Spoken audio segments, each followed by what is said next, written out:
Colorado Springs. Nice. What about you? I'm in Tucson, Arizona. Okay, nice. Fabulous. It's Okay. nice now, not in the summer. Yeah, that's right. It's 130 degrees up in there. Okay, so my second question that I have, and I apologize to those watching the recording, Al just gave an amazing reason why she wrote the book, and I won't make her repeat it, but maybe it's on, I'm sure, a different podcast or something that you've done. You can find it. But this kind of goes for both of your books, because you wrote the paleothyroid solution, which obviously has a lot of medical information in it, and you are, of course, not a doctor. And so I imagine that you got some blowback from people who are like, why are you qualified to write this book? And I don't know if that impacted you at all in like terms of imposter syndrome, but I wanted to bring that up both in that and in terms of this book here, because there's not like a doctor, you can't get a PhD or an MD in confidence. So I imagine some people who don't know you and aren't the people who have been coming to you your whole life asking you for advice and being more confident. Like, how does that come up with you with either of your books, and how do you handle it? Just the potential imposter syndrome, both inwardly, if that's present at all, or outwardly with other people who are maybe saying things to you or being trolls online or anything like that. Sure. So it's actually funny. So I was confident as fuck with the first book, The Paleothyroid Solution. And I put the example in the book, Confident as Fuck, where I was talking with Mark Sisson, who published the book. And here I am. It's my first book. He's the publisher. He's also my boss. I love him. He's wonderful. And we're having this chat about my book, The Paleothyroid Solution. He says, you know, and again, this is just strategy talk. And he's like, well, what if you like wrote it with a doctor? You know, like written by Elle Russ and so, but we didn't give them any money, but they just got credit because it'll give it more, you know, street credibility. Totally a legitimate comment to make. This was verbatim what I immediately said back to him. I go, I'm sorry, I'm a woman writer. Do you know how many glass ceilings I had to break? I'm not sharing no writing credit with some dude who didn't write that fucking book. Yeah. And he immediately was like, oh, okay, moved on. He hadn't thought about it. Guys don't usually think about that. He got it right away and moved on because he's also confident as fuck. He didn't take it personally. Right. Most people in that scenario would be like, well, okay, whatever you say, I'm just lucky to even be here. I'm lucky to even have this opportunity. Got to speak up. I'm glad I did. I'd be regretting it to this day. Here's the thing. I don't have any worries about street credit on my book because I do have a doctor on my book. So on the cover of the Paleothyroid Solution, it says, with in-depth commentary by integrative physician Dr. Forsman, and there's a Q&A in the back of it. So it does legitimize it for sure.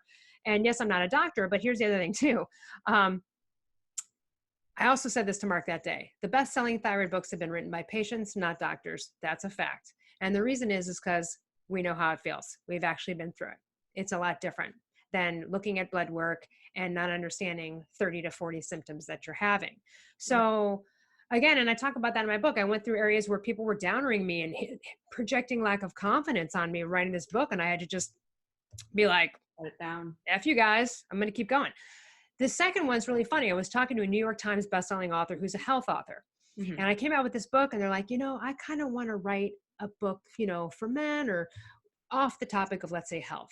And he said, but you know, how do you get publishers to see you as the person who's talking about this when you, and I was like, that's why I asked you this. You just fucking do it.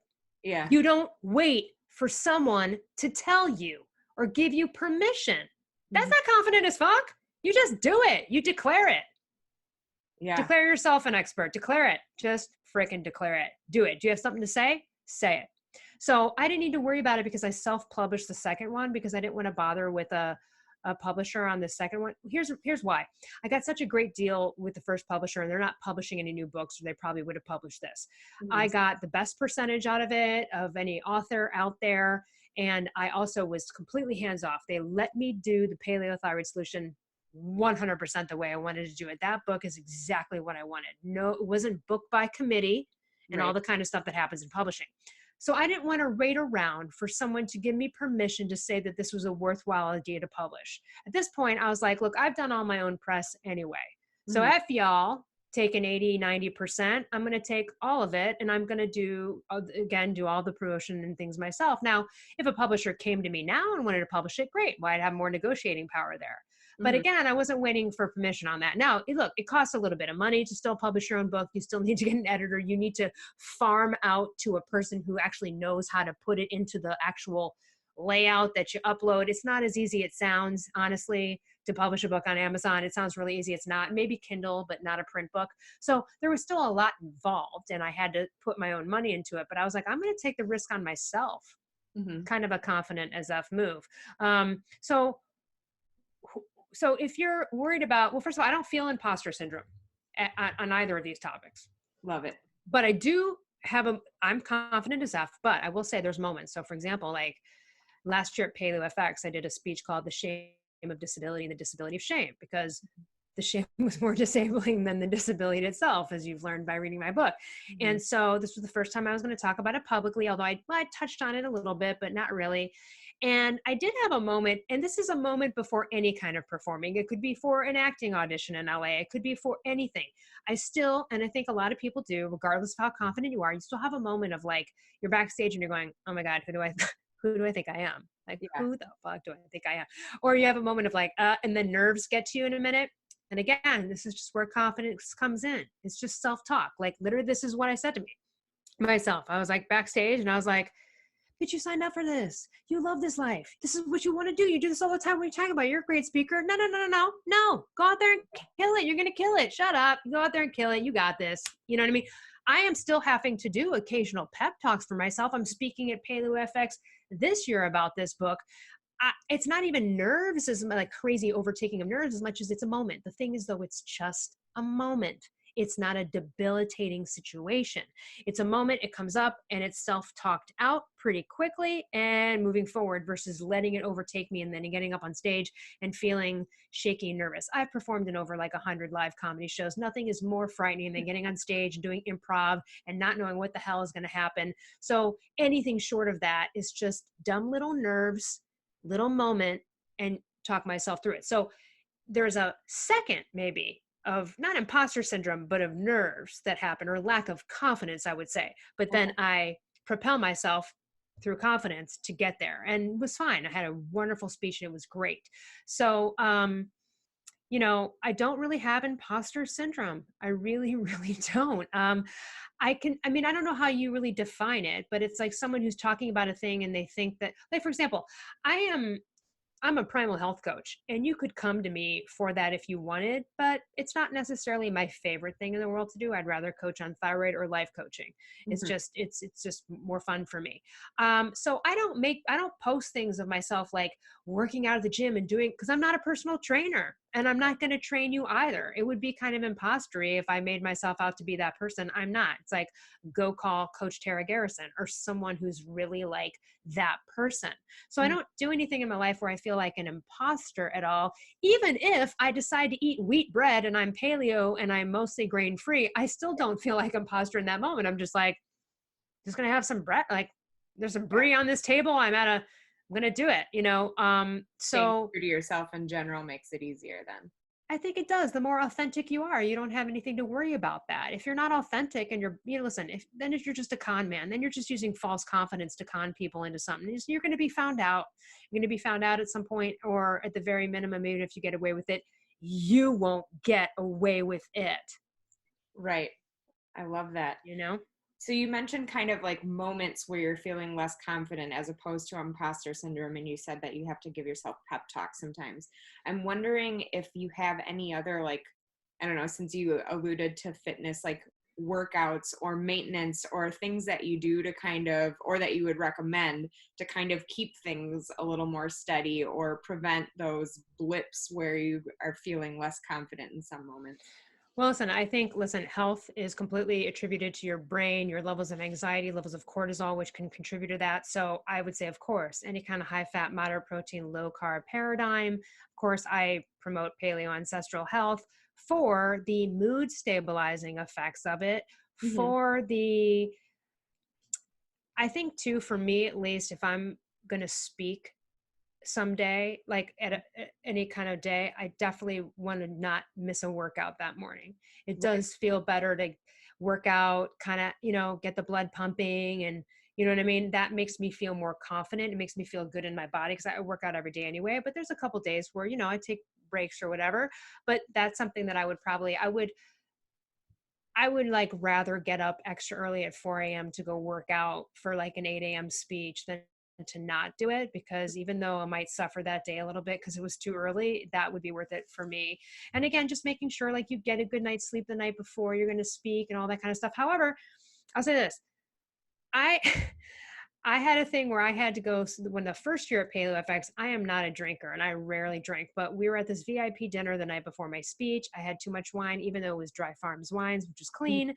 The next didn't get really great sleep the next day. Then someone offered me some like nootropics, like either way, that's all I gotta say. I was not in the right frame of mind at all. It was not good. And I remember going, oh no, like I gotta get on this panel right now talking about keto with all these people. I'm sitting there and I'm kind of like, not hallucinating, but let me just say, thank God.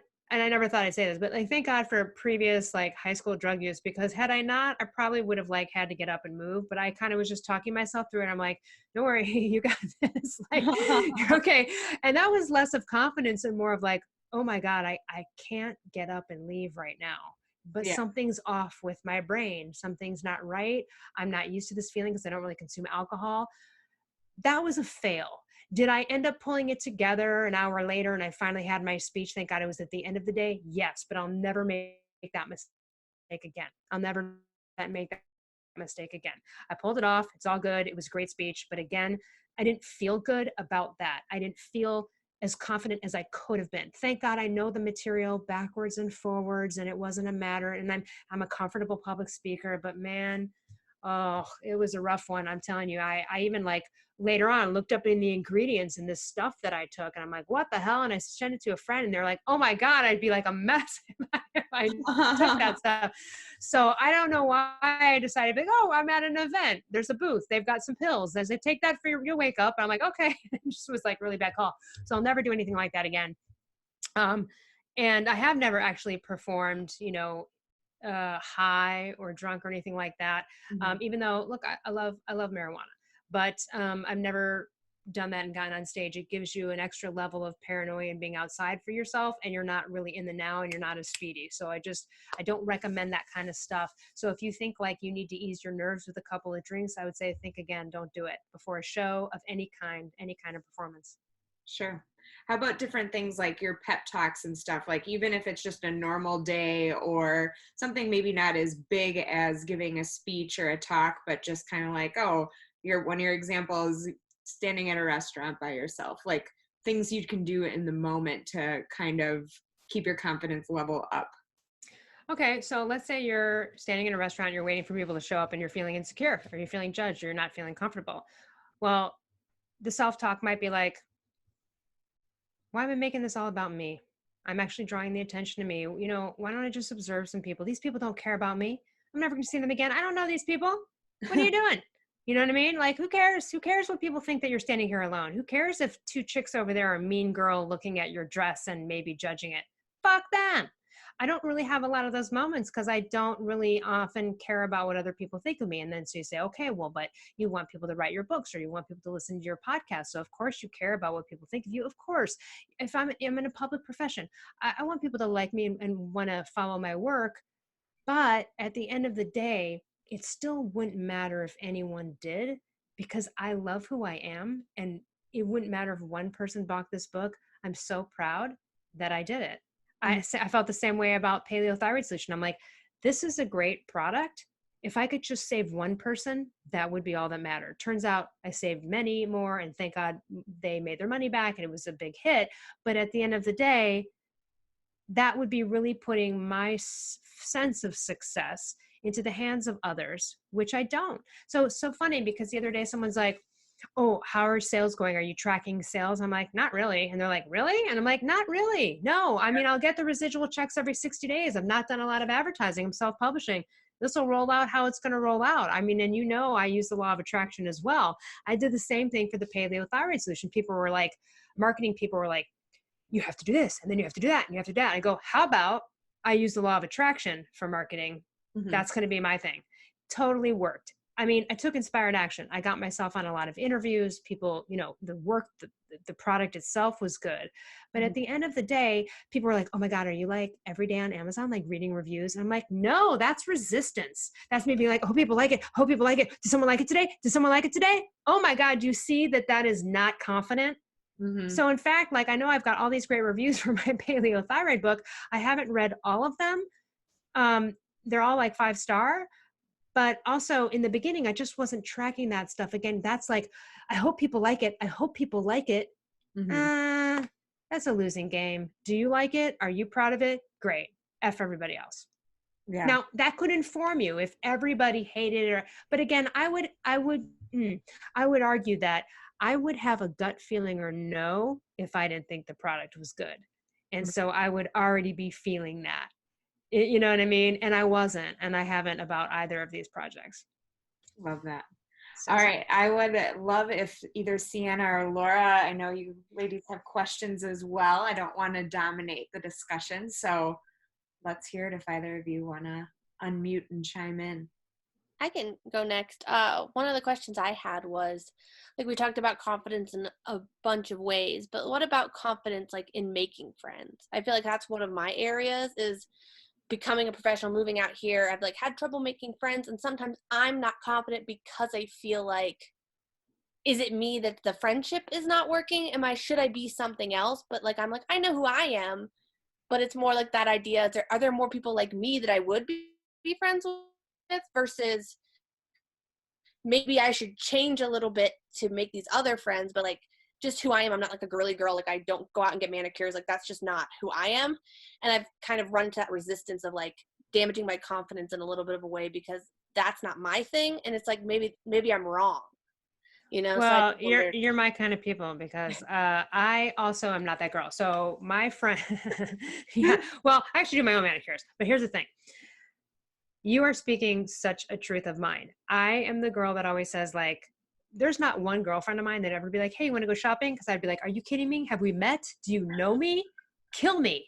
Shoot me. I don't want to talk about shoes and makeup all day long. I'm not that kind of chick. Neither are you. That's okay. And it doesn't matter that those girls are. Love those girls. They're great. Also, too, there's lots of people you're going to meet and you're not going to click. And that has nothing to do with you. It's just this chemistry. This happens all the time in my industry. We meet industry people. They're fun. They wrote a book or they're really intelligent, but yet you're like, yeah, I hung out with you for an hour. I learned something, nice conversation, but I just don't care about seeing this person again. There's nothing wrong with that. So you got to find your own people. How you do it, I don't know, but I'll tell you this. I did use the law of attraction to manifest a new tribe.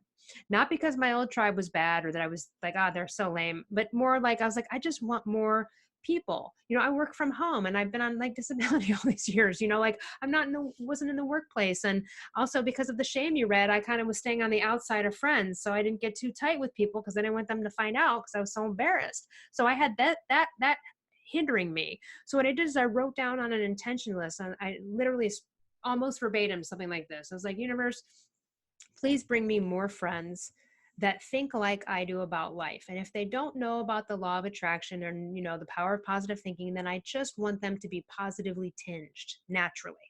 Okay. Because sometimes there's those people. And I said, and I also don't want, I also want them to be like, I don't want them to be big drinkers. Something about, because I just don't want to hang out with a bunch of chicks that are going to get wasted all the time. This is really not my scene. And I kid you not, within 2 years, like I met a new best friend at the age of like 45. You think that like, that's over. How am I going to meet a best friend? Because it's such a long history. I met a best girlfriend at that age. And also a couple of other really close friends that I still connect with and that I'm close with. This was like amazing to me, but I actually put it out there and there were a couple of misses, ran into someone, oh, maybe this is a new friend. Nah, not that one. Moving on. Now, I don't know your specific desires or like hobbies or things like that. Perhaps there are meetup groups and things online, where you can find some friends or, there's lots of avenues for that. I'm sure there's tons of even Google searches like, how do I meet new friends? Going to do something that you love cooking, go take a cooking class. But again, that doesn't mean you're going to like the people in there. So be discerning too, because you shouldn't be changing yourself to acquiesce to someone else's thing. Like, for example, yeah, I have makeup on right now and, blah, blah, pretty. Here's the thing. I look like a piece of garbage half the day. I don't care about makeup really most of the time. I live in Malibu. I like board shorts and sundresses and real casual stuff. Do I like dressing up every once in a while? Totally.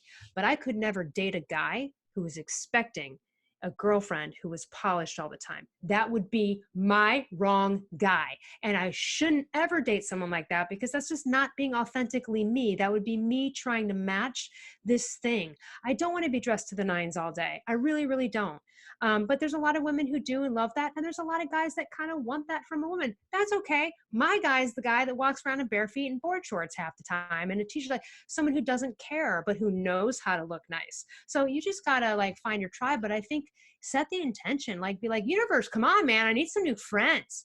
I don't have any shame about talking shit to the universe. I'll be like, look, motherfucker, I did not pay dues all these years to not get an acting job. The last time I did that, I booked a TV show. Okay, so now people might be like, I don't know, are you afraid you're like talking to God or the universe that way? But I'm like, no, if you're tired of it, be like, yo, I'm tired, man. I want some friends. I want some girlfriends. I want to have some slumber parties. I want to be friend. I want to get in there. Bring me some people, So don't change yourself to adjust to these people because I'm just like you actually in that way. That's so not my kind of girls that I want to hang out with. And again, nothing wrong with that. It's just not my thing. And I always felt left out of that because everybody years ago was like so into Sex in the City and girls would get together and watch Sex in the City. I fucking hated that show. I was like, I don't know why everyone's watching the show. I was forced to then watch the movies. One of my friends was like, okay, but you have to at least see the movies. And I just am usually on the outside of that stuff. So I'm not usually invited or don't sync well with a lot of the girly stuff that goes on in groups. It's just not me. So I feel you. And I'm actually just like you, but you can really, man, I manifested, I'd say, aside from the best friend, about 5 other really quality people that even though they don't live here, one's in Canada, one's in Australia, we have meaningful conversations, sometimes 7 hours. We text. Like, I love these people. We tell each other we love each other. And these are all women that are like, I'm 46 now. They're like 46 and 47. You'd think that might be too late to gather a really good, solid best friend in life, but we clicked. I just had to put out that intention and then be open to discovering some of these people and go, do I like them? Do I not like them? And so, yeah, 5 new friends in my 40s. I don't know. I had gone so long without new people until I made an actual effort to intend it and manifest it. And then I didn't come right away, but it was like within the year, there one showed up and then a bunch of them showed up. And then I looked back and I was like, oh my God, that worked. Awesome. Thank you. Hope that answered it. If you have anything else. Definitely. Probably more than answer. Sorry. No, it was really helpful. I think my other question is like, I'm the type of person who likes to help people. Like if someone needs something, I'm always willing to help them. But how do you figure out the line for like non-versations and stuff like that, where I'm putting out an offer and it just keeps circling back, but I don't know when to draw the line because sometimes, you have to ask someone 4 times before they're finally like, now I'm ready. Thank you for being there for me. But at the same time, you may have spent a year or 4 years, like kind of nudging them along, but it's like, maybe in the end you help them, but also you wasted 4 years kind of putting out that effort. And I just don't know where the line is sometimes to be like, I think I'm done. Yeah. Well, first of all, you know what? Watch out for overgiving because I had that thing too. And sometimes overgiving comes from some kind of like abandonment issue. It doesn't have to be some major abandonment issue, but it could be just like you had a parent that was really absent. You're trying to there's something you don't even see in your childhood. We overgive because overgiving is a problem because essentially, even though you think it's not about having people like you, there's some kind of hidden thing there to be discovered where there's sign of an abandonment issue. It's like, if I help you and I rescue you in whatever this is, then you won't abandon me because you'll be so happy that I helped you. And that's where overgivers and alphas, by the way, super alpha females have this problem. And also too, because you'll try to take control of someone's, you enable people because you're like, I could just do it. I got it. Give it to me. I'll do it. And then you're enabling people to not learn on their own, which is one of the things I mentioned in the book. But with regards to conversations, well, Well, listen, if it's a really close, if it's a stranger, who cares? But if it's a close friend and they keep coming and it's, well, I did it. It's like year 4. I said, I've had enough to that person that kept hitting me up with the, like, I've got this major plan now for this. I said, you're not talking to me about this anymore. I'm done. I'm done. I had to give tough love to that person. You know what I'm saying? And if they called me today and they were like, hey, look, I know I've told you like 4 years in a row, but can you really help me this time? I would literally say, nope, no, I won't. You go find the information. You start the path. When you've done something meaningful about it and you can show me that, then I'll actually help you. Then I'll help you. And I don't get calls from that person anymore. Good. I don't want conversations. And so also too, maybe you stop offering. You know what I mean? Again, over giving, like you're trying to offer. Maybe the second or third conversation comes around. You're like, okay, here comes Susie again with this thing. Just don't help, offer to help. Like, that's tough. I hope you get through it. Well, you'll get through it. You can just remove, you figure it out. You can find ways to direct them away from you making the offer, because oftentimes it feels really crappy when you keep offering to help someone and they don't take it. It gets frustrating. Then your vibration goes down. You know what I mean? Because you're like, man, do you know how many times I've been at like a Supercuts getting my hair cut, and there's like an obese woman there. She mentioned she has a thyroid problem. I'm like, oh my God, ding, ding, ding. I'm a thyroid expert. I can help you. And oftentimes if I meet someone out there like a stranger, I'll offer to help them for free or for like minimal, nominal, just give me $10, like something really nominal exchange of money. Do you know how many people have not taken me up on that offer? You would jump off a bridge. They didn't take me up on it. Oh my God. Why? I can't, there's no rhyme or reason to that. I can't tell you why they didn't take. So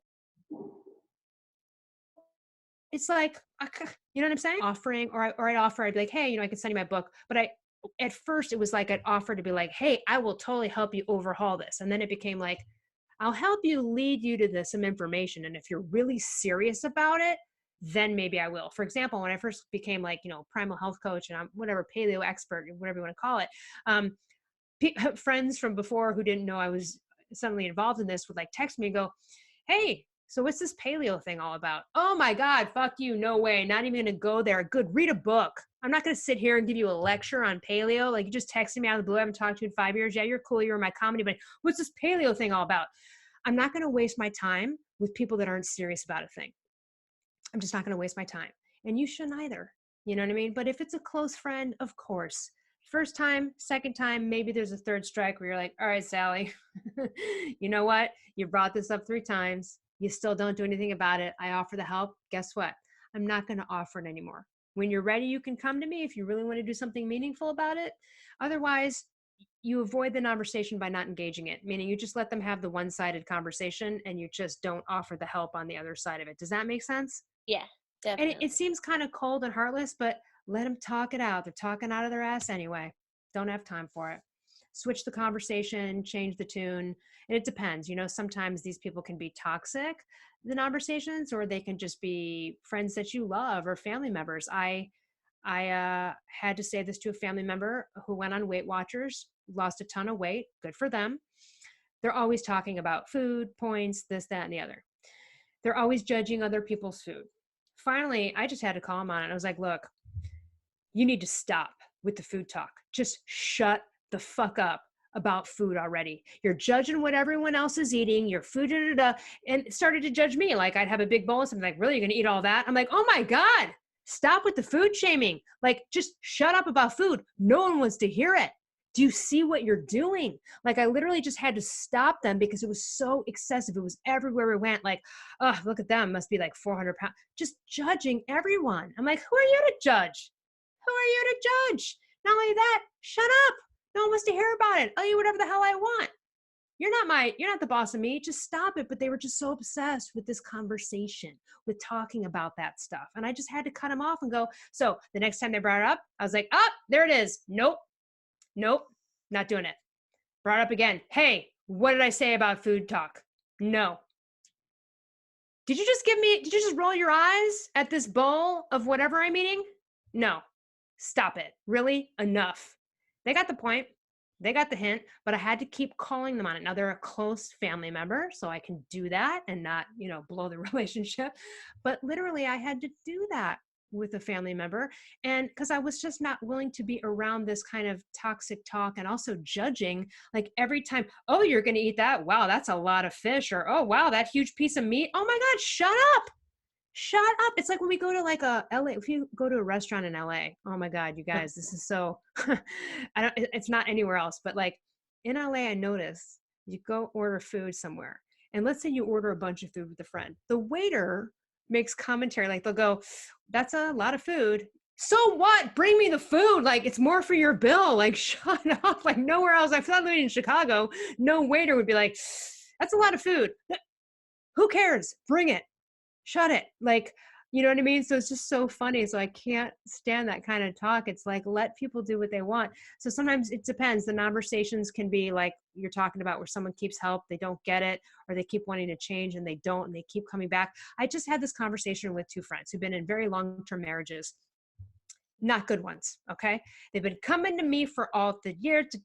I have said to them both, I've been honest. I'm like, you're my best friend. I love you. I'll talk to you about this whenever you need to. But we've had the same conversation back in 2003. And you haven't done anything about it. You're going to be on your deathbed and you're going to regret that you stayed with this person. And I'm telling you now, because I don't want any I told you so's then. So you either shit or get off the pot. And finally, I got one of them to finally go to a therapist to finally start talking about possibly leaving their spouse. Because again, after 18 years of hearing something from someone, they know they're going to get this from me. I'm like, I love you. We can talk about it, but I also am going to have to wrap the tough love in here. What are you going to do? You keep going into the brick wall. How long is it going to take you? You're going to wait till the other person's dead? Are you going to be 70 and finally realize it? Whatever it is. And here's the thing about those two people. I know, and from what you read in my book, if they actually did the thing that was out of integrity, which was they don't want to be with the person, if they actually did that thing, they would get so many prizes. They would get so many awesome things that would happen in their life if they just honored what they're truly thinking and have felt for years and years and years. It's not like, oh, we had a bad year. It's consistent. And so, it's just, what are you willing to tolerate as a friend? But also you got to call them on. You want to say, look, I'm here for you. I want you to come and talk to me about this because I'm your best friend. So I get that, you're a broken record, but we still have to address the broken record. Mm-hmm. So recently one of those friends did go to a therapist, thank God. And then the other friend, I'll tell you what, if they come back to me again, I am literally going to say, you literally from here on out, I can't. You're going to have to call someone else. Unless it's an emergency, you have to call someone else. I won't listen to it anymore. Because I don't want to stand by and see that happen either. And again, this is chronic. That's over many, many, many years. I've been friends with these people for like 20 years, so it's different. But again, my attitude is no different. I'm still consistently me. I'm still going to call them on it lovingly, but also like, hey, you got to do something here. You got to see someone about this. You got to start a conversation towards moving in this direction, because all I'm hearing is the same all the time. Yeah. That's what they get for going to a life coach as a friend for advice. And someone who's going to tell them the truth. You know what I mean? Look, there's more tact involved there. I'm talking some smack right now, but I am pretty tough. I'm really pretty tough. Mm-hmm. And I'll tell people, I'll say, you are going to be on your deathbed and regret it. You are going to be. So either you're okay with that now or you change something, but don't be crying to me about it when you're on your deathbed and we're 80 and you go, I should have, I'm going to go, fuck you. Yes, you should. I told you 20 times. Don't even want to hear it. Don't want to hear it. Love that. Yeah. And I think that's important too. It's like, it's not just tough love, but you're like, you're imparting upon this person, like, when are you going to honor what you truly feel in life? And that doesn't matter what it is. Let's say someone's like dying to be a musician. It doesn't matter. Or dying to leave somebody in a relationship. It doesn't matter what the thing is. If they keep talking about a thing they want to do, mm-hmm. and they're not doing it, at some point you have got to be that's a good friend. Mm-hmm. I have lit the fire. Let me tell you something. I had this problem with a friend of mine. He came to LA to be an actor, ended up being a waiter, and didn't do shit for like the first 5 years he was here. I kept trying to convince him. I was like, what are you doing? Why don't you get into comedy? You're funny. You came out from Chicago to get into comedy. Like, you're an amazing, like, why would you bother coming out here? Like, this is your dream. Why are you giving up on it? Yeah, I know. Yeah, I know. Nothing ever happened for the first 5 years. Finally, one day, I had a real no shit come to Jesus conversation with this friend. And I was like, listen, and I don't know, maybe this just works with guys. I was like, so when did you lose your balls? I said so. I go, when did you lose your balls? I go, because they're not there. I go, you used to be confident, used to be on stage all the time. You were an incredible improviser, hilarious. What are you wasting your life here? I go, get to my theater, come to my theater, take a damn class. Just take a class. You can be performing within a year if you get through the first 2 classes. Just jump into it. I've had enough. That must have done it, saying something about his balls. I don't know. Anyway, here's the thing. He went to the theater. He totally was a star there, but he happened to meet the love of his life and now they're married with a kid. So isn't he glad I told him his balls were lost and I kicked his ass? What if he hadn't finally got his butt kicked by me like that and never went there? Would he have ever met her? No, woulda, coulda, shoulda. Maybe he would have met someone else. But they love the shiz out of each other. They've been married for a while. They now have a child. And I'm telling you, they both met the love of their life. He would have never met her. So again, lots of these hidden desires that we're not doing will lead to something else that's beneficial too. Mm-hmm. Completely, and has happened in my life. And as you saw through the book. So again, I think it's back to when you do a pro you move, regardless of what it is, satisfying one step towards a dream, speaking up, finally taking control of your health, whatever it is, you're going to get prizes. You're going to get prizes. And he got the ultimate prize. He got the love of his life. And I would shake my head and be like, oh man, I'd be like, I'm going to call and I told you so on this one. No, I don't usually do that, but we're jokey buddies and it was really funny. And I'm so glad that happened. And it took one last, that's it. Took one final really brutal, pointed conversation with him to kick his butt. And he finally did something and look where he is now, That's awesome. Sienna, did you have any more questions or anything you wanted to say? No, that was it. Thank you. It was really helpful to be able to talk to the author of the book. It's always fun Yeah, it's to super fun. read it and then be able to ask in-depth questions when you're like, oh, I read this part, but so thank you. Awesome. Well, you seem awesome and you probably would be a really great friend. So just go, get after it. Go manifest some. Love that. How about you, Laura? Do you have any questions you want to chime in with? I actually do. And, just a side note, Sienna is a great friend. Just wanted to throw that out there. Nice. So a part in your book that really kind of spoke out to me was, and maybe I'm not using the correct words, but basically you said some of the negative thinking or part of having confidence, in doing something that you achieve or you're proud of, and then growing up with members of your family or friends or something, and they kind of just put you down. So then when you grow up, you're kind of thinking it's wrong to feel proud of yourself, or you're conceited, or wow, you know what I mean? So how would you what would you suggest for someone that is trying, because it's a process to kind of get those voices and stuff out of your head. So how would you what would you say to someone hey, this is what you got to do? Because that part in your whole book is kind of what spoke to me, because it's kind of what I'm dealing with right now. So I was like, what would you tell someone that, hey, it's okay to be proud of yourself, but it's kind of like that whole growing up, what you've been told and fed and all that stuff by parents and all that. Yeah, that's no joke though, because they will project lack of confidence on you. So a couple things with that. Well, first of all, don't share your pride in yourself with those people. They're not going to accept it, no matter how much you believe in it. It didn't matter how proud I was when I went to that family member. I'm like, Mark's going to publish my book. They still downered me on it. I still got the downer response. Now, I was strong enough and resilient enough to kind of get through that. But so, first of all, don't be sharing your pride or your joy or your dreams with these people, until later when you feel confident enough to be like, I don't give a shit what you say about me. Now, here's the other thing. You can look at it this way. You can be like, I'm going to totally prove them wrong. I'm going to prove all you fucking wrong. That could work too, to fuel the fire under you. Or you could just be like, am I going to let these people be right about me? And that's not even about making them wrong. It's like, am I going to allow myself to agree with their opinion of me? You got to think of it that way, because that's actually crazy if we really unpack that, right? You're letting someone else's projected opinion of you, which isn't true, and even if it is, whatever, it's someone else's, versus allowing your own to be adopted and following through with that. I just, you're it for you. You're the only one that's going to be, even if you meet great friends, look, even a best friend can downer you. Even look, Sienna, she's a great friend, but she may be a downer one day. You don't know. It's okay. It's not that she's going to be an overall downer and you ditch her, but she may have a downer moment. I've downered people before. Like, we just have these moments, right?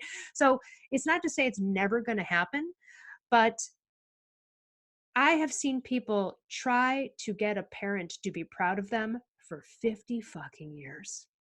Nothing they do. So just stop trying to change their mind and change yours instead, because yours is the one that's most important. And what you're doing is you're allowing someone else's projection of their opinion of you to dominate and win. And fuck that.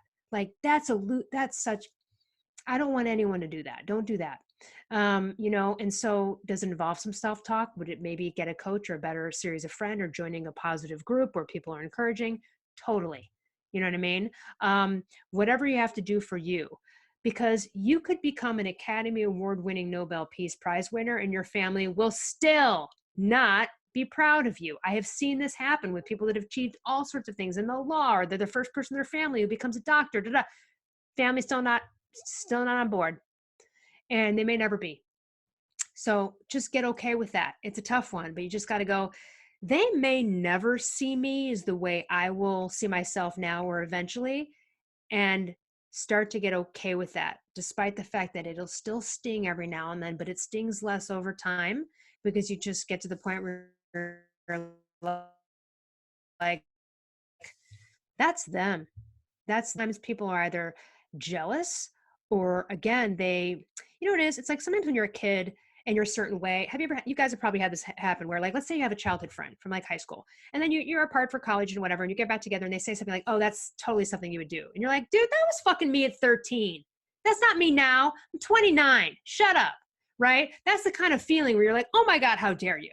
Right? So you're going to have labels are put upon us. You might always be seen as the brat. You might always be seen as the lazy one, whatever your family, like my mom to this day, I'm 46. I think my mom to this day still feels like I don't clean my room or something. Like, I'm an adult now. Like, how did you think that I operated all these years without but again, it's just in her head that like, I was probably had my room as a mess all the time as a kid or whatever. Do you know what I'm saying? And she'll still say things. My mom is like one of my best friends in the whole world, but we joke about it now, because she'll say things like, we'll leave the house. She'll be like, well, bring a jacket. I'm like, how do you think I fucking survived all these years? Like that, like, I don't know when it's cold, and this happened. I was just with them for like 2.5 weeks in Florida. And, we joke around now that she, dispenses advice, and we've had enough advice, because it's always like, that's not the way to microwave a plate. You know what? Yes, it is, because everything's on it hot. Come on. But you know what? Moms will be moms. Some of this kind of stuff, people are kind of setting their stuff. And so I still think my mom has this impression that like I'm a mess, which I'm really not. Like, if you saw my place, it's clean. I keep it clean. It's not. But again, it's a label that she just has ingrained in me that, I'm a mess. I also used to sleep in all the time and hated getting up early. I wake up at 5:30, 6 a.m. every day. What does she think of that? But that's, so you're going to have these labels on you. They may never get any better. So you got to just either like learn to laugh at it, discount it, or go, where are they coming from? Because the parents are the people in your life that are projecting this on you. Yeah, well, what was their effing story? Okay. Now, whatever their story was, I'm not saying to forgive them for behavior, but I'm saying to have a little bit of empathetic compassion, some kind of compassion about, maybe they were raised this way. How were their parents towards them? What were their values? Like, for example, my mother and even stepfather are people that like, they would rather spend money on something you could see. So if you redo the bathroom for $10,000, but that's something you can see, that increases that's worth it. But you go on a vacation, 2 vacations for $5,000 each, see, that would be more of a waste of money to someone like that, because it's just what they value. I'm the opposite. I'd rather spend $20,000 on $4,000 or $5,000 vacations than redo a bathroom for $20,000 because those experiences are going to make me happy for a lifetime. That's just me. So again, everyone's got their own ways of how they look at the world and the value they see in either money or what you do with it. And I spent many days crying with my mom, not understanding me in a creative profession. Even after my arms were injured, she was still like, well, don't you think you should become a lawyer? And like, how long are you going to do this acting thing for? And I'd be like, oh my God, downer. Well, and now to this day, I will tell her, I'll be like, you downered me and look where it led. So stop downering people. You know what I mean? And maybe one day you can have that conversation with your parents or these people where you'd be like, you know what? You're a fucking downer. You said this, you said that, you did that. And you know what? You were wrong. So shut up. Stop it. Enough. Now, maybe you can't talk to your parents like that. I get it. I have the rare opportunity of being able to express myself that way to my family. But still, either you limit your involvement with them or they ask you what's happening in your life and you shut it. Because here's what happens. You start to think, we all have this hope. I call it a false sense of hope for consistency. We all hope that the parent who's like, how are you? What's going on in your life? And then you kind of get this lapse of insanity where you think they're going to be on board and you start to share what you're excited about. And you either get a really flat reaction or you get a downer reaction. And then you get off the phone and you cry. This has happened to me a million times. Who's the insane person? I am, for continually hoping and thinking that I was going to get a different reaction. So start there. Stop sharing. Stop promoting yourself or being proud of yourself to the people that won't give it back to you and encourage you on it until you are proud enough and confident as fuck enough in yourself to go, I don't care. Or you're confident enough to kick back and go, that was a shitty reaction. I just wrote a book. You should be proud of me. You're a dick. Now, that's my style. I'll just come at someone like that. But that's not for everybody. And again, I just think that you're going to get to the end of your life. And if you allow these people's opinions of you to shape how you move forward with confidence or in your life, it's going to be a regret. It's going to be a regret because you're going to go, if I just didn't listen, if I had just, gone with what I thought or hoped. And so you can gain confidence through another tribe, another group, free group, coaches, whatever you need. Stop sharing your $1 million idea with $100 people. Hope that makes sense. If you want me to touch any more on that, I'm happy to go into it. I know I can go off on that one, but for a while. But it's upsetting. It's upsetting. We want our friends and family to be happy for us. And you know what? They're not. They're not going to be. I got downered by one of my best friends during the course of writing this book and another family member. And I get downered by strangers all the time. It's going to happen. The key is to, I don't defend myself in those situations. So if someone's like, oh, are you like a real writer? And I'll be like, yeah, I got a best-selling book right here. Because I'm like, that's almost caring that they're even projecting that onto me. Instead, like I said in the book, I would turn to that person and go, that's a shitty thing to say to someone. You're a real writer. What do you mean? No, you're the one that has to answer for that motherfucker. I don't have to answer for you on my writing ability. You have to answer for that question. Turn it around on them. Put it in their face. You're going to bully me like that? Come at me? Your shit going to come right back in your face. Now, again, I'm a different personality. I will come at a person like that. But again, the reason I'm like that is it happens very rarely. And because I have attitude, it doesn't happen to me often. That's kind of the point of adopting the attitude. You don't have to be like me with other people, but because I have this that you see when I'm passionately talking about this, I rarely get fucked with. You're still going to get downers. People are still going to project on you, but I rarely get bullied or patronized or tried to be taken down by anybody because I just don't emanate that vibe that bullies thrive off of. That's really the key. So the less downer energy you get towards you, the better. The more confident as people you can hang out with that are encouraging. It's tough with women. Listen, I don't hang out with these jealousy housewives type of to-bes, because when a friend of yours is truly in your corner or whether they're kind of rolling your eyes like, whatever, she'll try it. She's not going to work out. You feel it. You feel it. F those people. They're out. Anytime I sense that someone's jealous of me, they're out. Because I'm not a jealous person. I help other women all the time. I don't care if you guys all wanted to be podcasters and authors. I would help you get there. I totally would. I would totally super connect you with everything that you needed to do become that, even if you were going to soar high above me and be better at it. That's okay, because I don't compete with people.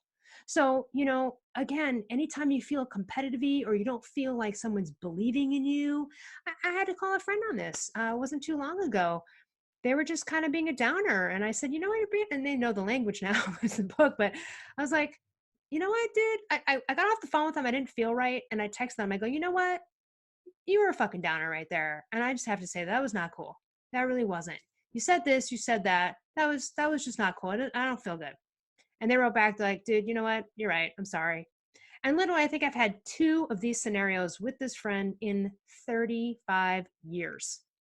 So it's just a quick blip. But how did I know something was off? Because I didn't feel good when I got off that phone. You know, when you're around someone, they're not believing in you or they're not in your corner. So go with that vibe, be authentic, and just either stop sharing with that person, distance, break up with them, whatever, or just know we have a different kind of friendship. I had a friend I eventually don't have anymore who I couldn't tell exciting stuff to because she was a jealous kind of person.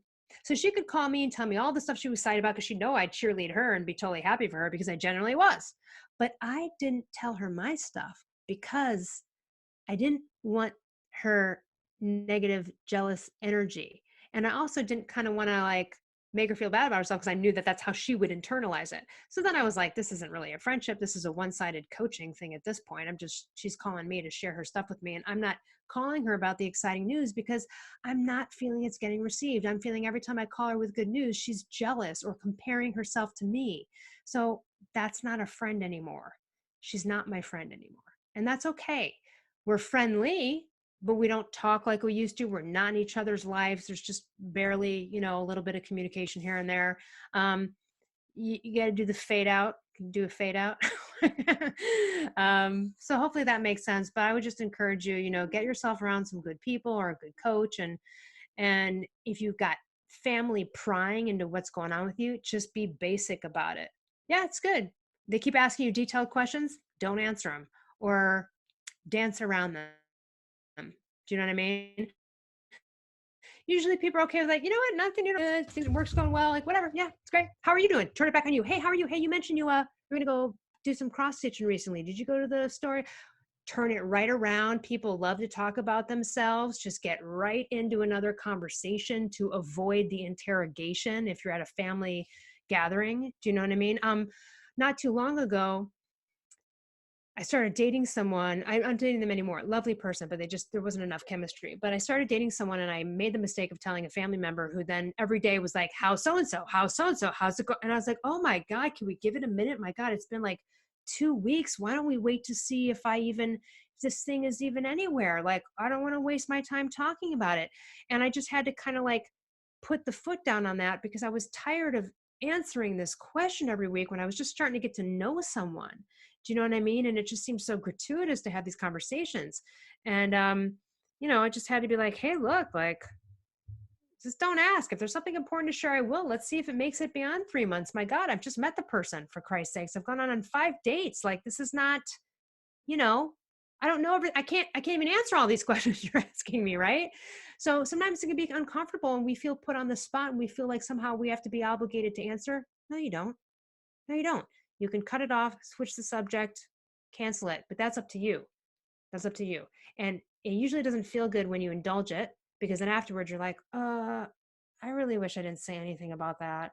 Why did I just get into a half an hour conversation about this with someone? You'll know when the next times to do it right because it's not going to feel good. And then the other times where you just power through and blow it off or switch the subject, you're going to feel so great because you're like, they didn't get to me. I didn't allow them to get in there at me. Does that make sense? Oh yeah, that totally makes sense. And I'm going to try that because it does make sense. If you just give them access to you, then you're allowing them to be like, because you think each time it's going to be different, but it's not. So now that you know that, then just shut them off. Or, give them a little, but not the full story. And then again, quickly change the subject to something else about them or some kind of interesting question or like whatever they're interested in. Like, hey, did you see the football? Hey, I hear your team's doing really well. Whatever it is, get them off the topic. I have cried so many times about this exact thing. I've gotten off the phone calling my friends, bawling, crying because someone I've known forever in my life or a family member, just no matter what. And the thing is and I have a friend too who has done this with their father, and we talk about how it's such a sense of freedom to not, again, we're hoping every time we tell them some good news, we're hoping they're going to be excited like we are, or like our good friends are, and then they're not, and then we get off the phone and we feel downered about it and we're bummed out. But that's our fault at a certain point. Like, that's your fault at a certain point, right?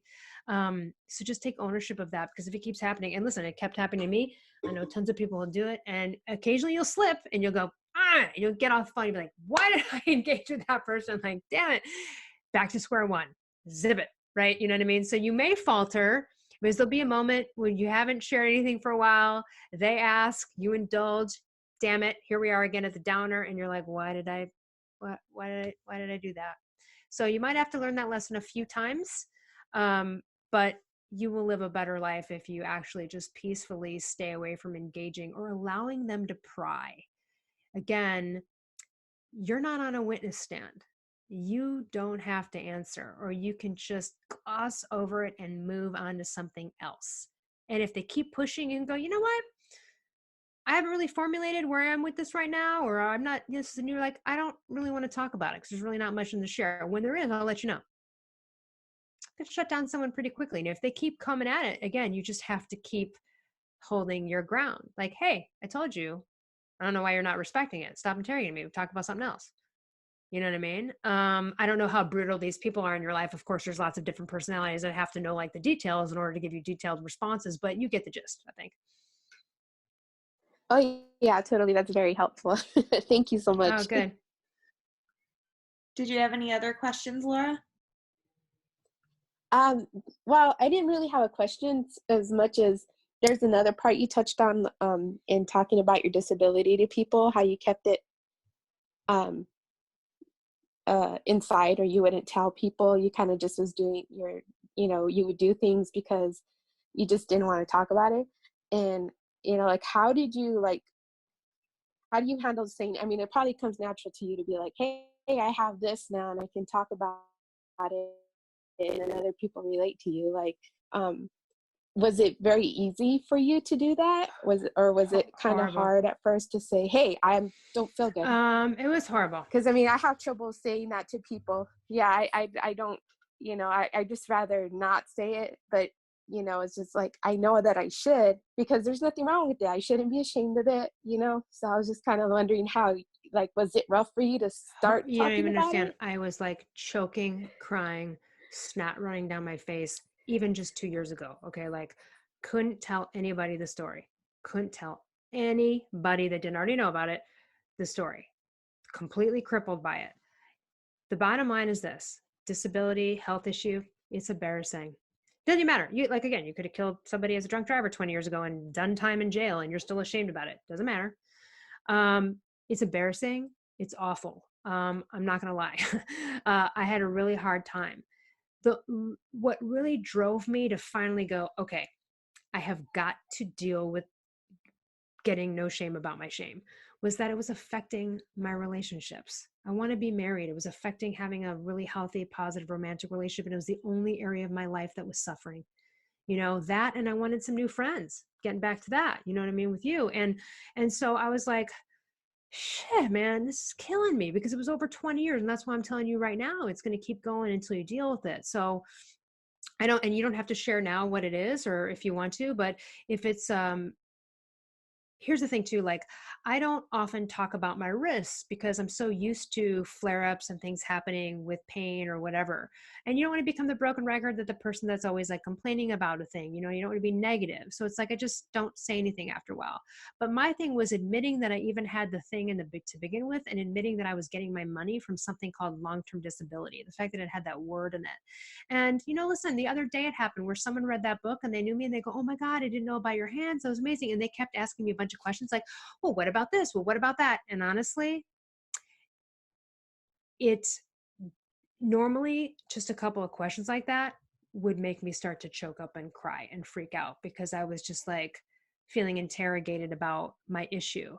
And even though they're coming from a place of curiosity, it seems like skeptical, like, because I have something you can't see. So maybe I'm projecting that too, that they're like not believing me, even though they're curious. And so this happened the other day, but now that I'm at the place that I'm at, I just gave them a couple factual things and like kind of moved on, because again, I don't want to talk about it all the time. I still have it, and that's okay. I'm pain free most of the time. Don't feel sad for me, but I still have it. It's not awesome. I wish things were different, kind of, but not really, because it led me where I am. So I'm grateful for it, but I still don't like to talk about it in depth all the time. So especially when they're like asking me a bunch of questions. So in those scenarios, I just kind of quickly give them a few answers and kind of get off the topic.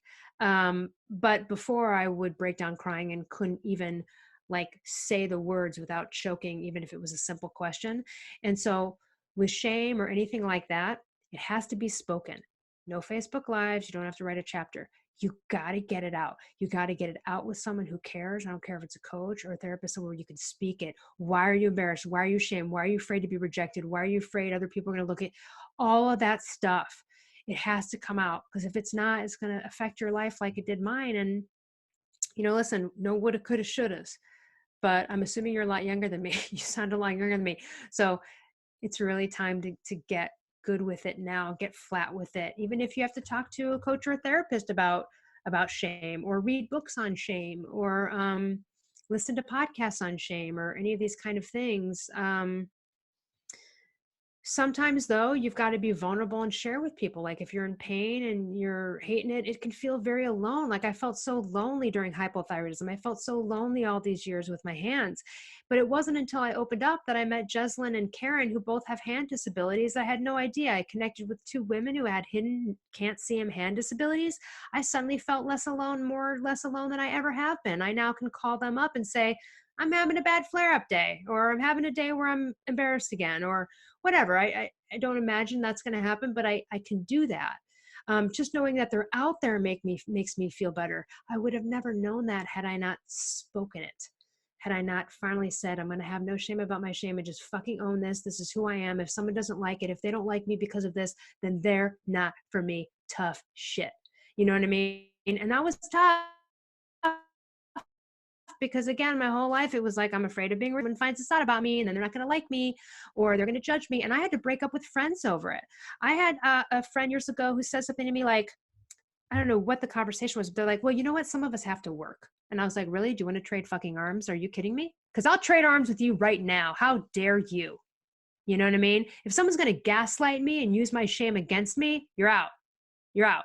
So if that happens, if you share and you're vulnerable with, quote, the wrong people, you'll know and you'll move on. But it's better to probably get it out with someone who's either unbiased or in the same boat, or who really understands, so that you can get comfortable with it yourself, so that when it comes time to speak it, and I don't know who you have to speak it to or who you have to, quote, hide it from. You can gauge. I don't tell everyone on the street like, oh, I'm disabled every 5 seconds. But again, I'm open about it now. I could have never even said it to like a stranger. Never, until like, again, a couple of years ago, and I'm 46. So it took me that long. And that's why I wrote this too, to be like, get out ahead of it as much as you can. And it might take you a few years to get comfortable with it, whatever it is. And you're more than welcome to share with me whatever that is if you want. It's up to you. Oh, I'm not ashamed like to say it. It's just rough talking about it. So I was diagnosed with like rheumatoid arthritis and fibro, and they're looking into lupus and stuff like that. But I just find it hard. And I think, I'm really glad is? you said this, because hold on a second. My best friend from high school cured herself of rheumatoid arthritis, literally, and I just did a podcast with her. Not kidding. She was debilitated. She was on Enbrel and biologics for 10 years. I talked to two people that have cured themselves of rheumatoid arthritis, Seamus Mullen and Courtney Contos. So write these names down. Seamus Mullen, Seamus, last name Mullen, Seamus Mullen. He's a famous chef that suffered for 10 years on 12, 18 different kinds of medication. Was debilitated, felt like, every time I took a walk down a step, someone smashed his foot with a hammer. A mess. He is completely off of all medications, been 7 years, and no rheumatoid arthritis markers at all. It's 0. Same with my friend Courtney, and I just interviewed her the other day. It's episode, it's a really good one. Here we go. Courtney Contos is episode 402 of the Primal Blueprint podcast. So I grew up with her. Again, same thing. She was in a wheelchair. Her husband had to carry her. She couldn't even walk to the bathroom. Her wrists fused, her feet fused from rheumatoid arthritis. And she got connected with Seamus Mullen, the chef. I also interviewed him. His podcast is really worth listening to. You could always just type Seamus Mullen and Elle Russ. It should come up. Both of these people have cured themselves. So Courtney used to have a rheumatoid arthritis factor of like 300 something, and now it's like not even there. It's like 10.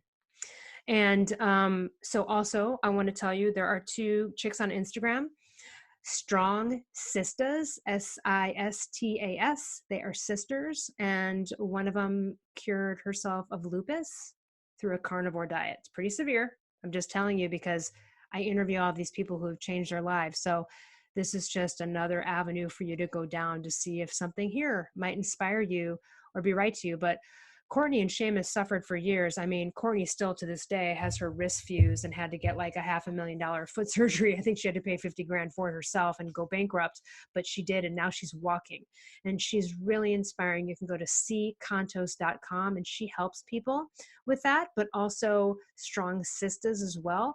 They do health coaching and one of them or 2 of them had lupus. So what's the other one?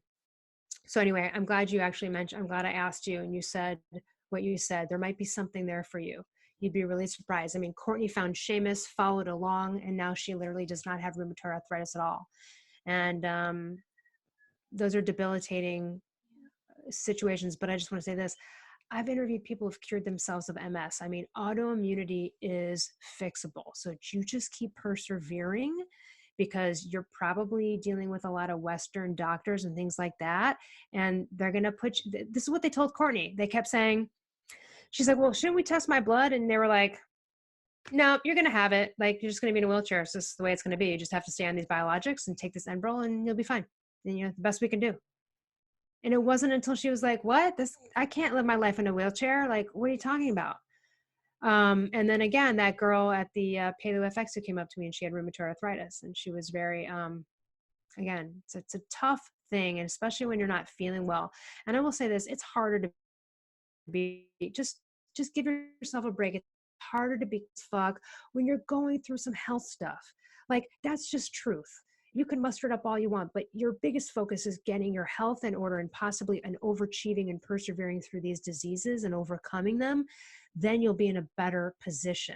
You know what I mean? And I would say in the meantime, you just have your group of people or a person where you can talk to about how horrible it is. Like when I was going through hypothyroidism, I had one friend who had been through it once. And so she was the only one that kind of understood because she'd gone through it. So get your support group together so that you have someone you can one-on-one talk to, so that you're not leaning on your friends who are normal. And then they're looking at you after you're crying to them about a thing. And they're like,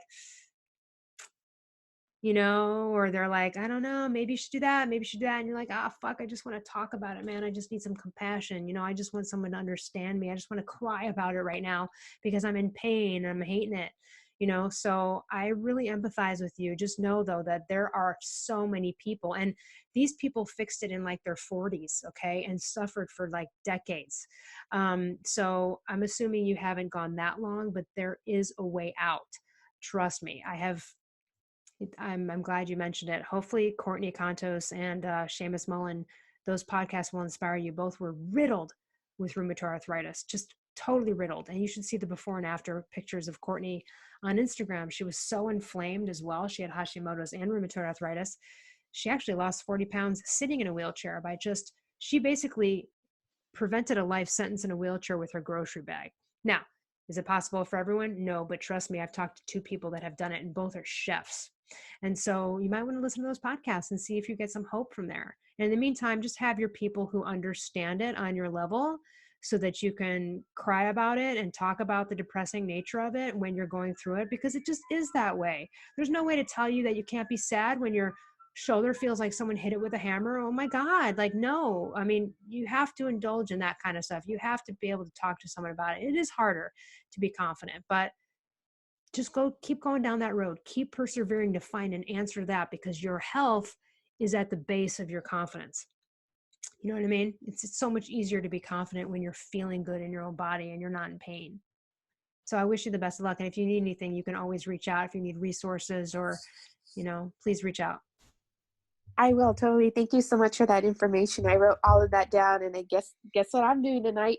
You'll Thank love you. them. Those 2 podcasts are like so inspiring. Seamus Mullen and Courtney Contos. And I mean, she's so sweet and lovely. She'd be happy if you reached out and said, hey, I just was on this group thing with Elle and she told me about your podcast. And I just, I just need someone to talk to for a few minutes. I'm sure she'd love to hop on a call with you and just tell you her story or direct you to another podcast, but she's only done a couple at this point. But yeah, listen to those. You'll be very inspired. They really, really have changed their own lives. It's possible for you. It really is. So you just keep the hope alive. It's tough to be confident and have self-esteem when this shit's going on.